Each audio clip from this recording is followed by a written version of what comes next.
Ya, Assalamualaikum warahmatullahi wabarakatuh. Ketemu kembali kita di channel Ilham Haryadi. Nah, kali ini kita akan membicarakan bagaimana praktek dalam melakukan pemeriksaan pada kasus mata ya.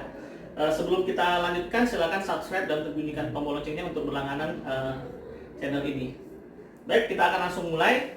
Jadi pemeriksaan fisik oftalmologi kita lakukan setelah kita melakukan pemeriksaan fisik umum.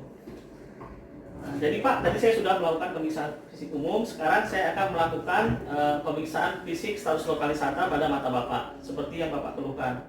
Jadi Pak, silakan duduk di sini.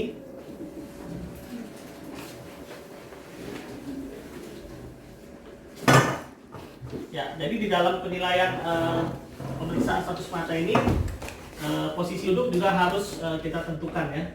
Artinya tidak boleh melakukan pemeriksaan fisik mata sambil berdiri atau tidak pada posisi seperti ini ya. Jadi posisinya ini adalah berhadapan dengan pasiennya. Jadi pertama kali yang kita lakukan adalah pemeriksaan segmen luar dari bola mata ya. Nah, jadi kita pasien seperti ini, kita berhadapan. Pertama kali kita melakukan pemeriksaan itu adalah bagian sebelah luar ya. Kita nilai bagaimana kondisi alisnya, kemudian palpebra superior, kemudian inferior ya, kemudian di daerah sekitar mata apakah terdapat satu kelainan atau tidak ya. Selanjutnya kita bisa melihat ya dengan menggunakan bantuan dari senter ya, kita bisa melihat konjungtivanya ya. Apakah ada kemerahan atau tidak ya di kedua mata. Jadi kita pastikan kita memeriksanya di kedua mata ya. Nah, kita periksa juga konjungtiva totalis inferior di bagian dalam dan bagian atasnya ya. Jadi pasien ini kita suruh untuk melihat ke kanan dan ke kiri. Coba lihat ke kanan Pak, lihat ke kiri. Dan kita periksa apakah ada kelainan atau tidak. Kemudian kita menilai bagaimana kondisi kornea ya. Kondisi kornea ini bagian kornea yang bagian hitamnya kita akan lihat ya. Kita lihat apakah ada kelainan pada korneanya ya.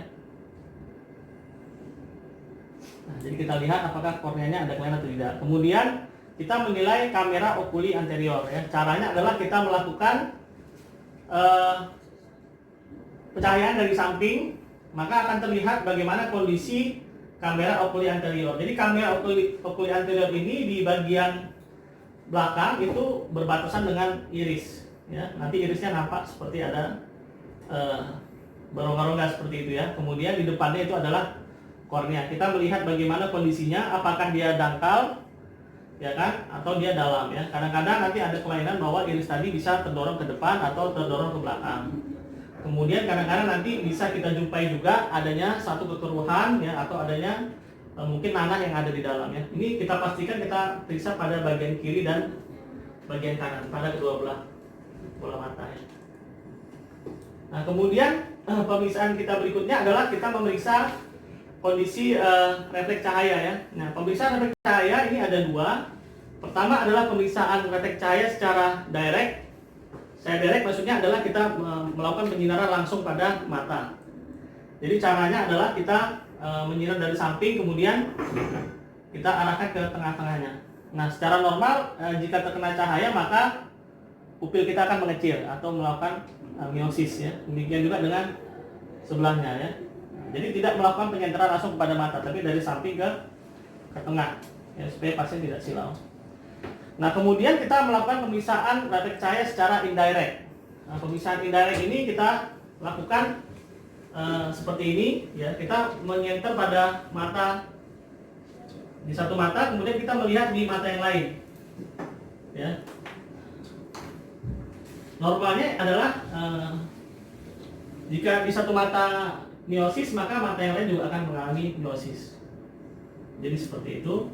Kemudian pemeriksaan yang lain kita bisa melihat juga melakukan everensi dari kelopak mata sebelah atas ya. Caranya adalah dengan memegang seperti ini, kemudian kita balikkan untuk melihat bagaimana kondisi dari kondisi pasang yang bagian atas ya. Jadi seperti itu. Itu adalah inti dari pemeriksaan oftalmologi, di mana kita menilai kondisi bagian mata ini sebelah luar. Nah, ada lagi pemeriksaan untuk menilai lensa mata ya. Nah, itu kita nilai apakah terjadi katarak atau tidak ya. Caranya juga melakukan penyinaran ya. Jadi pada saat kita melakukan penyinaran seperti kita melihat pupil tadi, jika kita melihat bayangan putih itu bisa kita sangkakan sebagai satu katarak ya. Nah kemudian kita bisa juga membedakan apakah katarak tadi sudah matang atau belum ya. Caranya dengan melakukan shadow test ya. Nah cara shadow test adalah seperti kita melakukan pemeriksaan COA dari samping agak ke tengah sedikit. Nah jika kita lihat ada shadow, artinya sebagian terlihat putih dan sebagian ada bayangannya, maka kita bisa menilai bahwa katarak tersebut adalah katarak yang belum matang. Sementara jika tidak ada bayangan, maka kita sudah bisa hampir memastikan bahwa katarak tersebut adalah katarak yang sudah matang. Nah, jadi seperti itu. Nah, kemudian setelah kita melakukan pemeriksaan bagian luar, selanjutnya kita akan melakukan pemeriksaan buta warna.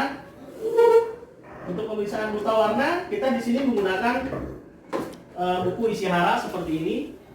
Jadi buku Ishihara ini nanti di dalamnya ada warna-warni seperti ini, ya.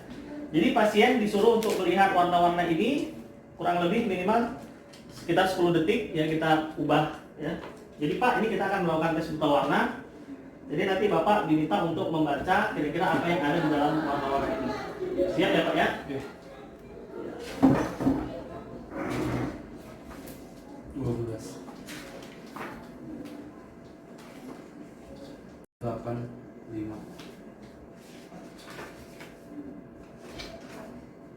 29 74. Ya, jadi seperti itu caranya, jadi sangat mudah sekali ya. Ya, berikutnya adalah kita bisa melakukan pemeriksaan funduskopi ya. Jadi kita di sini menggunakan alat yang disebut dengan funduskopi ini. Nah, untuk pemeriksaan funduskopi dapat kita lihat di video kita berikutnya. Baik, terima kasih. Sampai jumpa di video kita berikutnya. Jangan lupa subscribe dan terus berlangganan. Terima kasih.